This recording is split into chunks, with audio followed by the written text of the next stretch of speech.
Man, if anybody was gonna respond to Drewski's skit, you knew it was gonna be Michael Todd. Let's talk about it.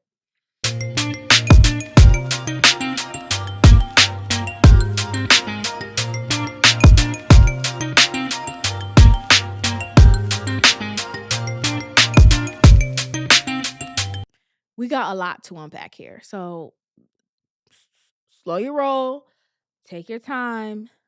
We got a lot to unpack here. When I saw the Drewski skit, I'm not gonna lie, I was cracking up. I was cracking up. It was funny, right? There is always some truth in comedy. That's what makes it funny, right? We finally get to laugh about the things that we see and we can't really laugh about in real life. And we get to laugh about them. So we laughed, we joked.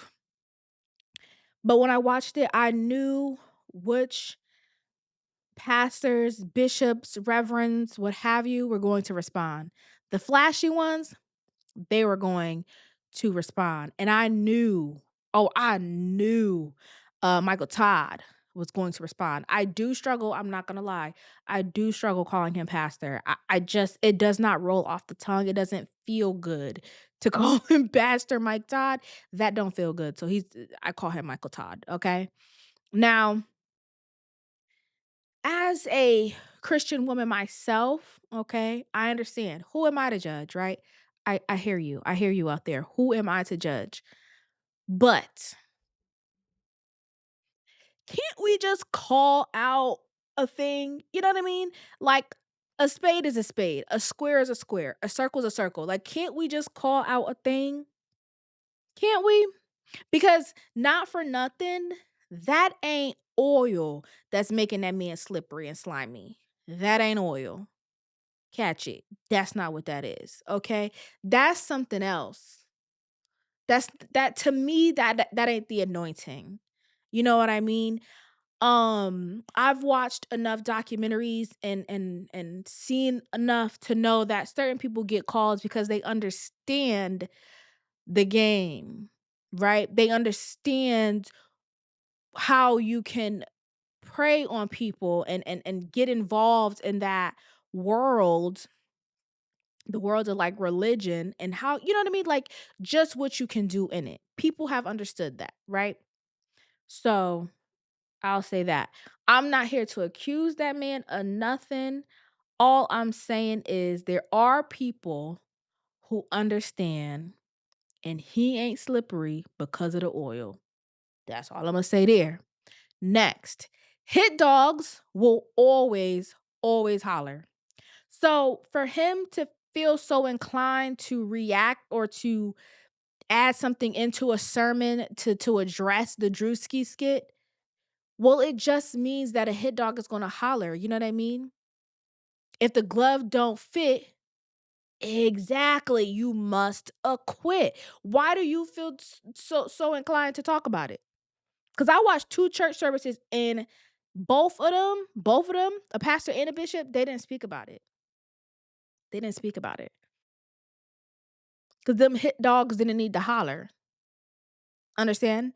You felt the need to holler. Also, I do understand, kinda, I gave you a little bit of grace because when it did come out, everybody was throwing your face, Michael Todd, everyone was throwing your face on the Drewski skit, like on Drewski body, which by I'm trying not to talk about this man of God, but like he do got a lot of hips. Anyways, but yeah, everyone was throwing your face on it. And so, the finger was kind of being pointed at you. But you also didn't really need to address it, but you felt so compelled to address it because there's just a little bit of narcissism in that man. There's just a little bit of narcissism. So you had to come out and say something, right?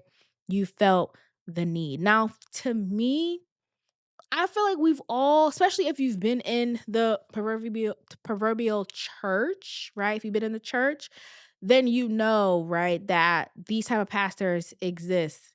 It's been joked about in shows, it's been joked about in movies.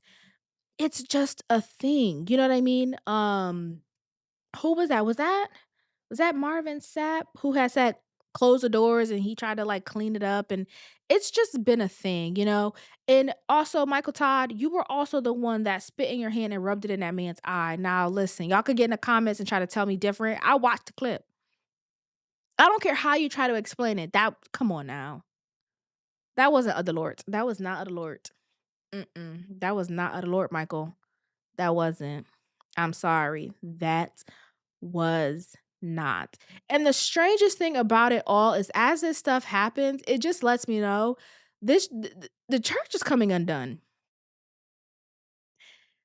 The church is coming undone, okay? Because we have this going on, right, where the people is up in arms at Drewski. Then just a couple weeks before that, Pastor, I believe it's Jamal Bryant, his wife wore the infamous dress where it was like an allusion to nudity, right? I think it was at like a mayor's ball or something. Y'all can correct me if I'm wrong, child. I didn't look too much into it. I just looked at the dress and I thought about talking about it, but it just didn't feel that important to me because it was just like, girl, you know you dead ass wrong. You know, like there is a certain just quickly we'll touch on this, right? There is a certain idea of a first lady. There is a certain look. Same for if you were the first lady of a church down to being the first lady of a country. There is an idea, there is a reputation that you must uphold. And being in this illusion dress just it does not give that. Now, I think if it was done a wee bit more modestly, right? Like it could have been an illusion, but just done in a very modest way, like, okay, cool. But this one was like skint tight. I mean, like just bam, bam, bam. You know, the body looked amazing. The body looked good, girl. The body looked good. But had I seen you, I would have never had said, well, that's the pastor's wife. Quite literally never. You know what I mean? Never. And it's not because, you know, and they weren't going to church or anything like that. The dress wasn't entirely inappropriate. It was just inappropriate for your station in life, you know? And if you can't understand that, then that's what I'm saying. The whole church is fucked up, you know? Like if that is something that's challenging, then what are we doing here? You know? Then the husband, Pastor Jamal Bryant, he got up there the next time being like, I bought the dress and I like my wife in a dress. It's like, why do we keep defending nonsense, bro? Why? And here's the thing, the church is at a like a crossroads. It's in a transition, right? Where you have old traditions versus new traditions. And I'm all for moving from old traditions to new traditions, right? And that's kind of like I think of it like technology, right? As technology advanced, we kind of just like, you know, move with the times. But it's important to realize that we can't lose the essence of the black church. We cannot lose the essence of the black church. And I think the more you try to normalize, like Michael Todd over here defending the Drewski skit and try to like normalize what the actual joke is about, normalizing that. Come on, get the fuck. You know what I mean? Then you have Pastor Jamal Bryant trying to normalize his wife in this, you know what I mean? In this, I would just flat out say a scandalous dress for who she is in life, right? Like, come on. You know, you are losing the essence of the black church, and that is crazy to me. It's just flat out crazy, okay? So, yes, we want to transition and yes, we want to change and yes, we want to adapt and things like that. But we also don't want to lose our core, right? We don't want to lose the fundamental, what it means to go to a black church and to be a church mother and things like that. We don't want to lose that because we're trying, like it says in the Bible, you want to be, what is it? Please correct me if I'm wrong. Um, you want to be in the world, but not of the world, where it's like you don't want to let the world influence you so much. Like Miss Mamas, I think her name is Carrie. I could be totally wrong, but the pastor's wife, girl, you are of the world. Like that was all natural, all flesh right there. None of that was spiritual. Like absolutely none of it. You wanted to be the baddest bitch walking through there. You wanted to give very much Real Housewives, very much Instagram ready. And that's a problem. That is a problem. And then for that man not, I mean, he could have supported her and said, I thought my wife looked beautiful. I thought it was, she just looked great. I loved the dress. Um, I didn't anticipate that reaction, something along those lines, and we're like, but we do apologize for anyone who was offended by, the outfit. I want to be a leader of this church and all of those different things. But like trying to, again, what what I'm noticing a lot, a lot lately is people are doubling down on being wrong. That's a problem. Okay. We got to stop doubling down on being wrong. Okay. That was just wrong. If we're speaking of traditions of what the essence of the black church is, that was just wrong, right?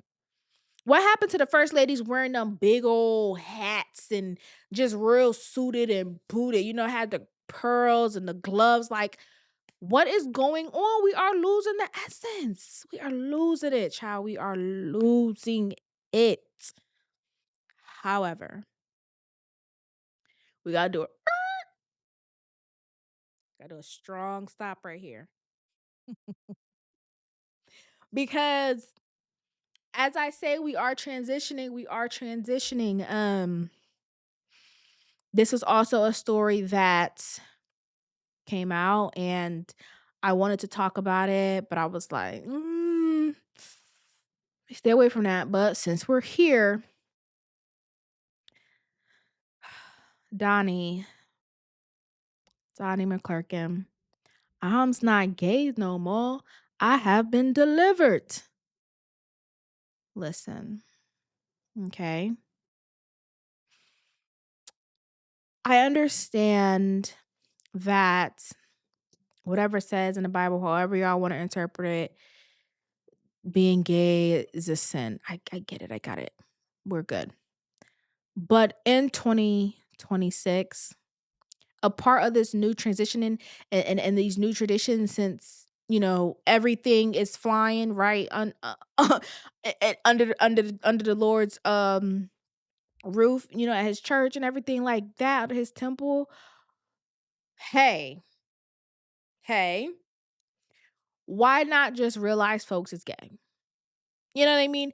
If we're going to look to just allow anything and everything to be happening, how about we just admit that folks is gay? Because so many of the menses down to that church house be gay. And you would save yourself so much, yourself as in the gay men, you would save yourself so much pain and heartache if the church, if we're allowing the freaknik dresses and the freakum dresses, you know what I mean, to be worn by the pastor's wife, we're not too far from just allowing people to be gay. You feel what I'm saying? Like we're not too far. Come on, you know what I'm saying? The folks is gay. You know what I'm saying? If Michael Todd could be over here spitting in people's eye, come on, like the folks is gay. You see what I'm saying? Like let people be who you are. Like just be who you are. If there's any new tradition that you want to allow that one. Allow that one. Cause half of the men be gay anyway. That's same for the hip hop industry. Half the men be gay. Let them men be gay. Like, come on. In 2026, that's something you got to stop. You've got to stop. Y'all so worried about, listen, and that's the funny part. Y'all want to keep the essence when it comes to the gay men, right? That's where y'all want to keep the essence. But everything else, we we just don't want to keep the essence of. I guess that's all I'm gonna say there. That's That feels like I said enough, right? That was enough.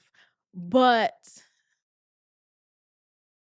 okay, all I'm saying is if we're gonna be willy-nilly and anything flies, let them folks be gay. Okay, because Donnie McClurkin has been trying to pretend he's not a gay man and he married now and this, that, and the third. Sir, you have not been delivered. You is still a gay man. Fortunately, unfortunately, however you want to look at it, you are still a gay man. Yeah, and you'll avoid all these sexual assault things and people coming out saying stuff and saying little side things if you just stand in your truth. But I know the only part of the church that still want to stay the same is being mad at the gay men. Anyway, child, I'll talk to y'all when something else blows up in the headlines. Bye.